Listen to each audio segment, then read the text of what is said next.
The 9 o'clock news here on BBC One with Michael Buerk. The basic rate of income tax is being cut by a penny in a budget that helps the young and the old but hurts smokers, home buyers and motorists. Yorkshire villagers fighting the worst flooding for more than half a century. And Prince Charles honours the Argentine dead of the Falklands War.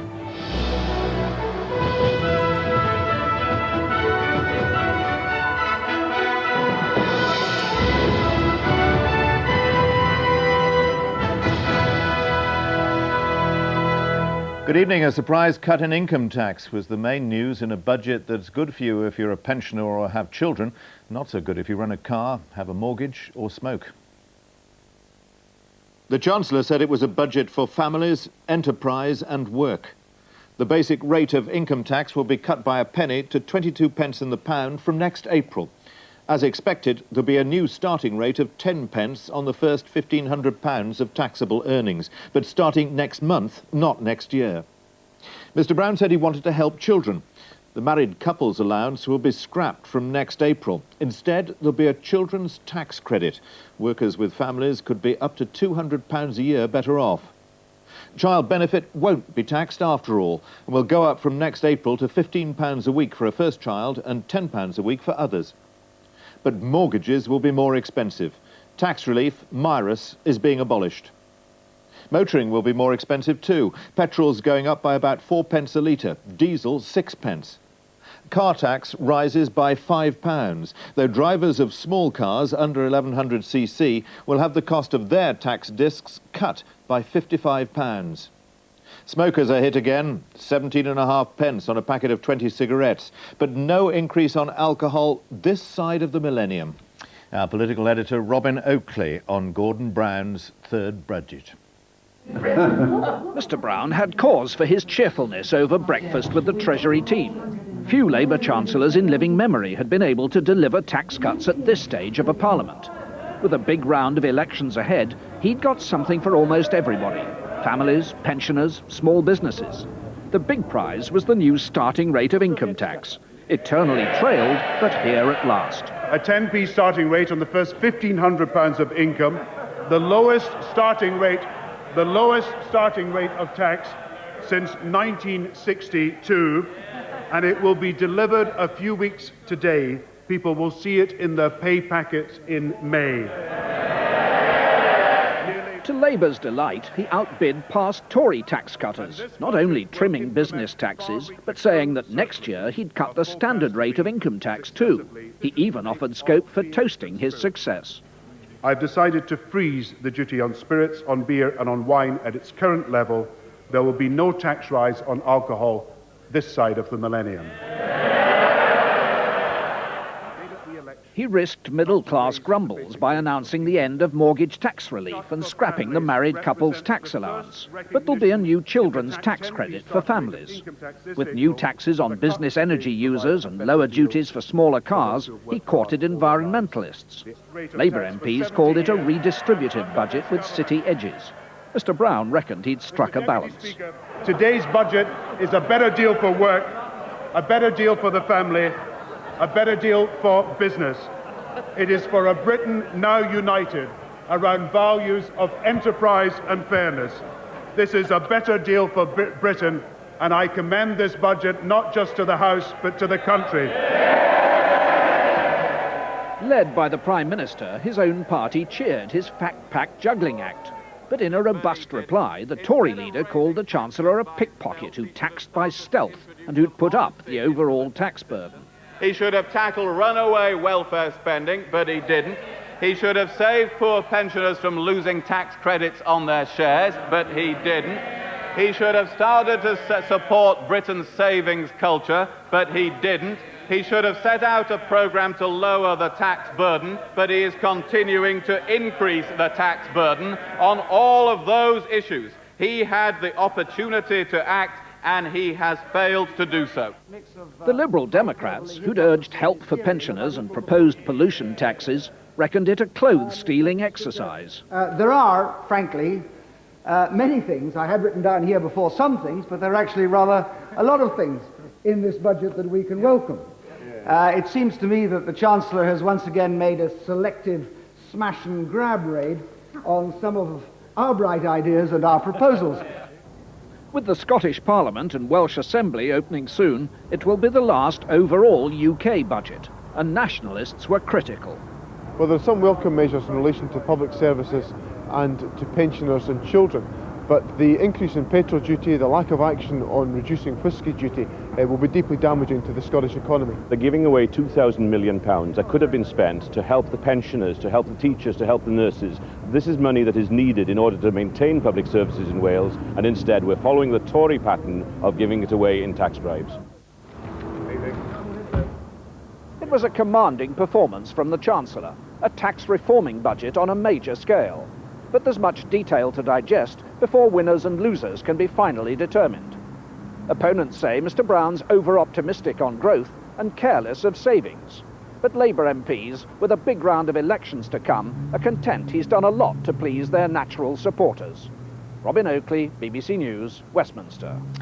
At the heart of the budget, there were wide-ranging tax changes for families with children and for pensioners on lower incomes. The Chancellor said his measures were a better deal for the elderly. There'll be a new minimum guaranteed income for pensioners, £78 a week for single pensioners and more than £121 for couples. Pensioners' winter fuel allowance rises from £20 every year to £100. And pensioners' personal tax allowances go up more than the rate of inflation. Single pensioners with an annual income below £5,720 won't pay tax at all.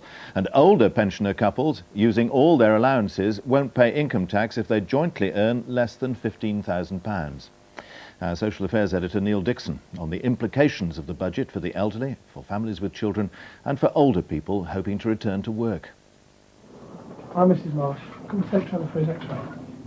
If there's one type of person the budget is aimed at, it is low-paid workers like Eddie Peacock. As a hospital porter, his basic is £8,500 a year.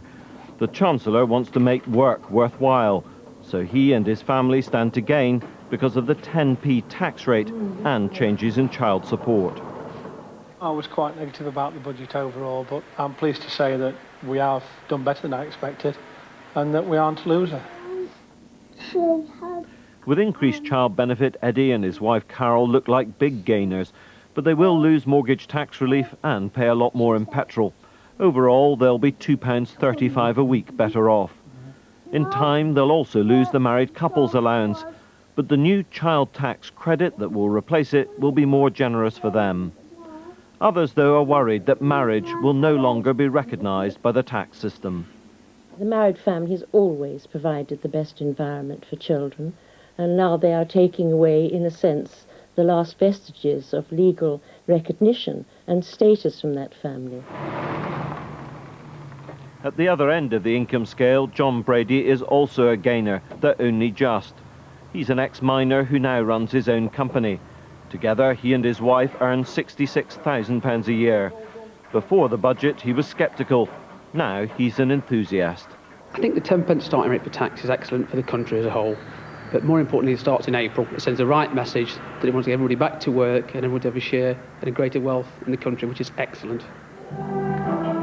And there will be more for pensioners, as well as a £100 winter bonus, up from £20 last year.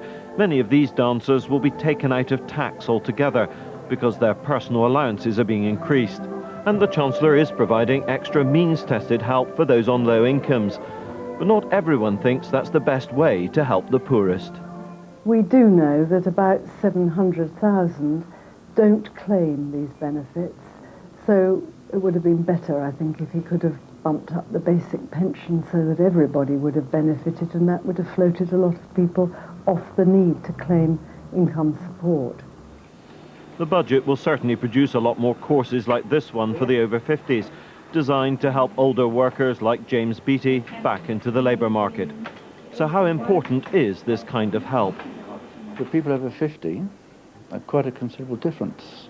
More chance of getting the opportunity of getting a job. And when you're 50, I mean, like everyone else, whether you're 25, 35, you still need to work. You need to earn a living, you need to pay your bills. Isla, we're going to do the interview techniques.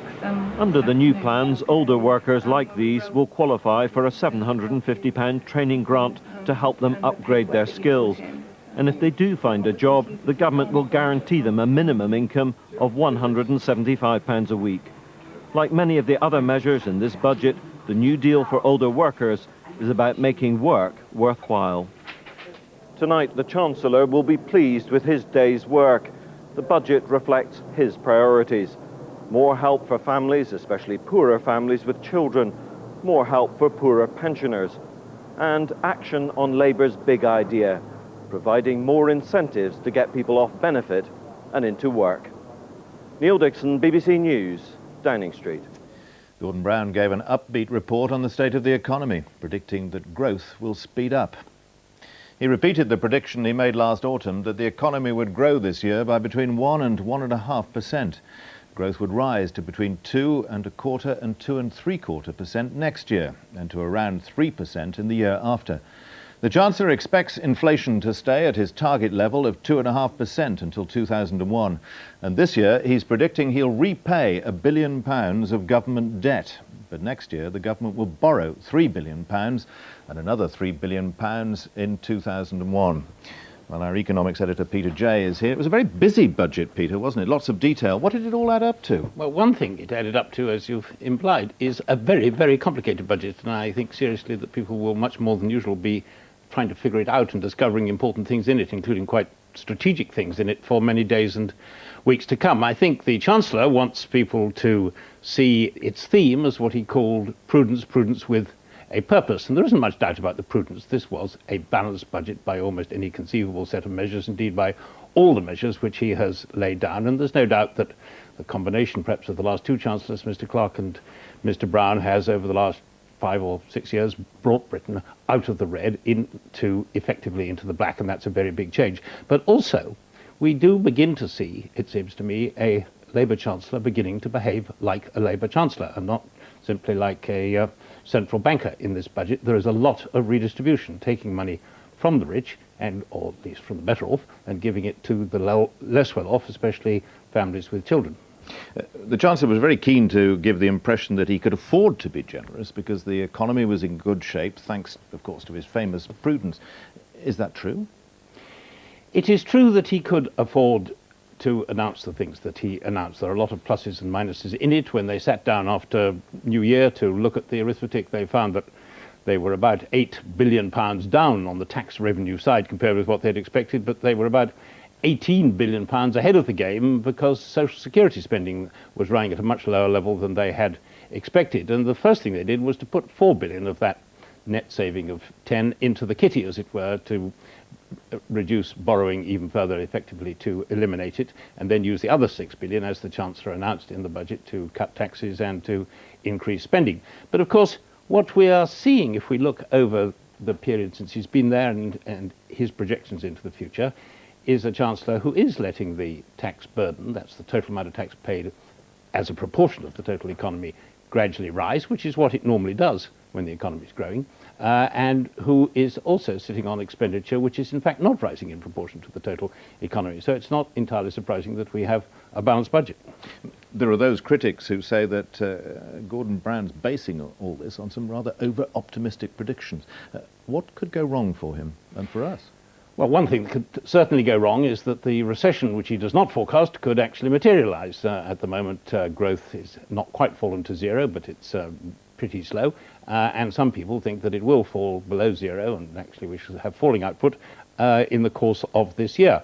One of the things that could aggravate that a great deal would be if the world economy went wrong. The world economy is being entirely held up at the moment by the American economy, as you and I have discussed in the past, and if the American stock market collapsed, it's rather ironical that it could have this effect on the British economy. That could lead, through its effects on other countries, to real difficulties. The Chancellor would then be explaining why we need to have quite large deficits in order to prop up an economy that was very weak. He doesn't think that's going to happen, but that's a significant risk. Peter Jay, thanks very much. Now the rest of today's news. People living near the River Derwent in East Yorkshire are bracing themselves for more flooding tonight.